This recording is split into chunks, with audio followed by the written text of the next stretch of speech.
विधानसभा लोकसभा दोनों है, और हमारे उजियारपुर विधानसभा लोकसभा में से एक भी सांसद नहीं है जो विधानसभा और विधायक का इलेक्शन लड़े। एक भी व्यक्ति नहीं है यहाँ। आज भी हम गुलाम हैं। वैशाली से लेके आना पड़ रहा है, वैशाली से दूसरे अति से ला करके हमारे यहाँ खड़ा कर रहे हैं। हमारे में एक भी कबील तो उजियारपुर प्रखंड में नहीं है, उजियारपुर विधानसभा लोकसभा में नहीं है। हमारे सांसद जी भी बाहर के हैं, MLA विधायक जी भी बाहर के हैं। तो हम लोगों को मजबूरी यह है, जो आप मोदी जी का जो एहसान है उसी एहसान का हम लोग अपना कर्ज ये बात मोदी जी को 17 महीना रहता। अभी केंद्र का चुनाव हो रहा है। इसमें अगर अलायंस जैसे थे पहले नीतीश जी जदयू, और इस बार अलायंस रहते पहले से 17 महीना से, तो बिहार का जनता को इतना फायदा होता जिसका कोई वर्णन नहीं था। तो ये निवेदन है आप लोगों का। जाते टाटा के पास जाते मिलते कहते कि मैं बिहार का गृह राज्य मंत्री हूँ, आप वहाँ अपना मिलते कहते कि टाटा साहब, रतन टाटा साहब आप आइए हमारे उजियारपुर संसदीय क्षेत्र में, मैं आपको जगह दिलाता हूँ, वहाँ एक टाटा का बड़ा प्लांट लगाइए, मैं आपके प्लांट को, मैं आपके कर्मचारी को, मैं आपके प्रोडक्ट को वहाँ सुरक्षा प्रदान करूंगा।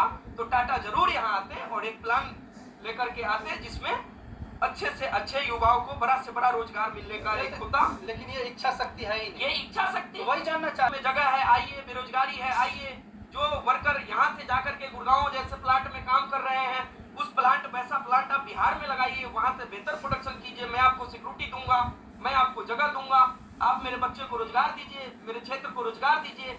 क्या मारुति जैसी फैक्ट्रिया यहाँ नहीं लगता, टाटा जैसा फैक्ट्रिया नहीं लगता, हुंडई जैसा फैक्ट्रिया नहीं लगता, फूड प्रोसेसिंग की फैक्ट्रिया नहीं लग सकती, कृषि क्षेत्र है यहाँ, खाने पीने की सामान, जीविका दीदी को देखिएगा, का बात करिएगा, उनको भी पब्लिक ने मौका दिया था।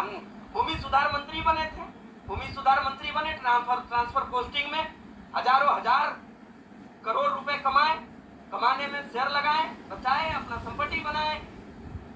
शेयरिंग के वजह से सांसद भी थे और अभी निवर्तमान में बिहार सरकार में मंत्री थे। और जब मंत्री होने के समय में जब अंचल कर्मचारियों का ट्रांसफर का मायका और ससुराल इसी लोकसभा के अंतर्गत उजियारपुर और सरारंजन विधानसभा में आता है। यह बहुत बड़ा मुद्दा है, बहुत बड़ा विषय है कि बहू और बेटी दोनों यही हैं, और जो मातृत्व अस्तित्व है जिसको कहते हैं local for vocal Modi ji के शब्दों में, उस रिगार्ड में यहाँ की जनता को ये विचार करना होगा कि इनसे जानते हैं कि आप चुनाव लड़ने के पीछे आपका मुख्य रूप से क्या उद्देश्य है, क्यों आप चुनावी दंगल में हैं। देखिए, एक सांसद का जो भी वो विजन होता है उसके साथ उनको काम करना होता है, लेकिन ये दोनों प्रत्याशियों ने नहीं किया जो मुख्य हैं। मेरा मतलब आप नाम समझ रहे हैं ना?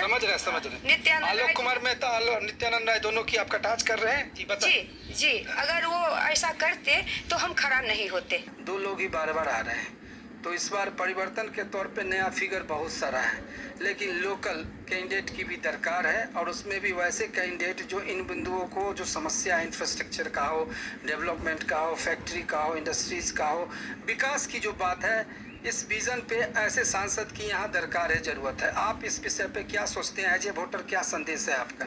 स्थानीय बनाम बाहरी की लड़ाई है, और आज तक जितने भी सांसद हुए सभी बाहरी जीते, चाहे आलोक मेहता जी हों या नित्यानंद राय हों, या पहले जो लोग समस्तीपुर लोकसभा सीट था उसमें भी लोग बाहर के लोग ही जीते, मंजय लाल हों। तो आज तक जितने भी सांसद हो रहे हैं सभी बाहरी हो रहे हैं, और इसके कारण उजियारपुर लोकसभा क्षेत्र का विकास सही ढंग से नहीं हो रहा है। ये